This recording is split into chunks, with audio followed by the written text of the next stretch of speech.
मुख्यमंत्री मोहन यादव रविवार को रीवा एयरपोर्ट पहुंचे। इस दौरान डिप्टी सीएम राजेंद्र शुक्ल भी एयरपोर्ट पर मौजूद रहे।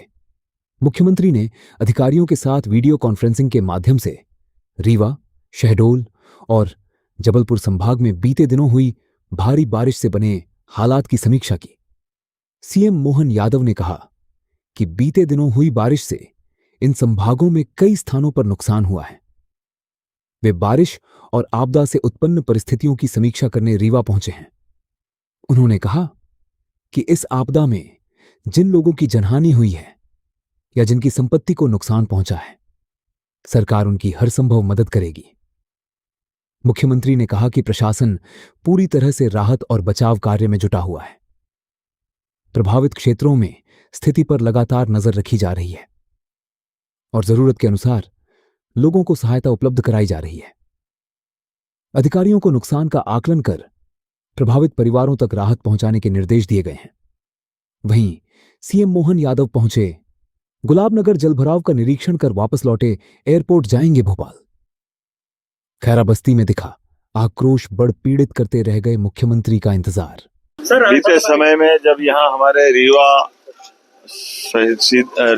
शहडोल और जबलपुर संभाग में जो बारिश हुई, उस बारिश के कारण से होने वाली हालात का एक तरह से समीक्षा करने के लिए आज मैं यहाँ आया था। और जो जानकारी मिली है कि अभी का दौर हमारा ये बारिश का, जिसके कारण से जो भी राहत के कैंप चलाए गए थे, कई जगह हमारी अपनी प्रशासन की तत्परता से काम भी किए गए थे। अभी आज की स्थिति में तो बीते 2 दिन से बारिश बंद हुई है, तो काफी हद तक राहत कैंपों से भी अब लोग चले गए अपने अपने घरों में। लेकिन जिन किसी का भी मकान गिरा हो या जिनके जनहानि या पशु हानि या दूसरी प्रकार की कोई स्थिति है, उसमें शासन का जो निर्धारित मुआवजा वगैरह वो भी हमारे द्वारा दिया जाएगा। और पूरी संवेदना के साथ हम इस पूरे एक तरह से प्राकृतिक चुनौती भी रहती है, लेकिन आने वाला जो वापस 24 तारीख से 27 तारीख का एक चक्र है, उस चक्र के लिए जिन जिन जिलों में बारिश की संभावना, वहाँ की सावधानी के लिए भी निर्देश हमारे द्वारा दिए गए हैं।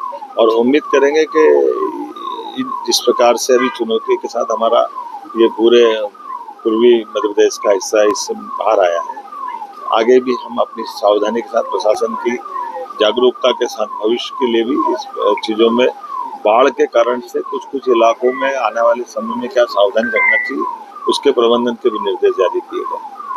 हम सब जिस प्रकार से आज एल नीनो के बाद ऐसा लग रहा था कि चुनौती का समय है, लेकिन एवरेज ये माना गया कि मध्य प्रदेश भर में 20% बारिश हमारी कम हुई। तो आने वाले समय में जो बाद की फसल है, वर्षा के बाद की, उस फसल में भी कम पानी की फसल लगाए, इस तरह के प्रबंधन करने के लिए भी हमने कृषि विभाग को कहा है। और उम्मीद करेंगे किसान भाई भी सब समझते हैं, हम सब मिलकर के इस पूरे मौसम के आधार पर ये फसल चक्र और अगला फसल चक्र भी ठीक समय।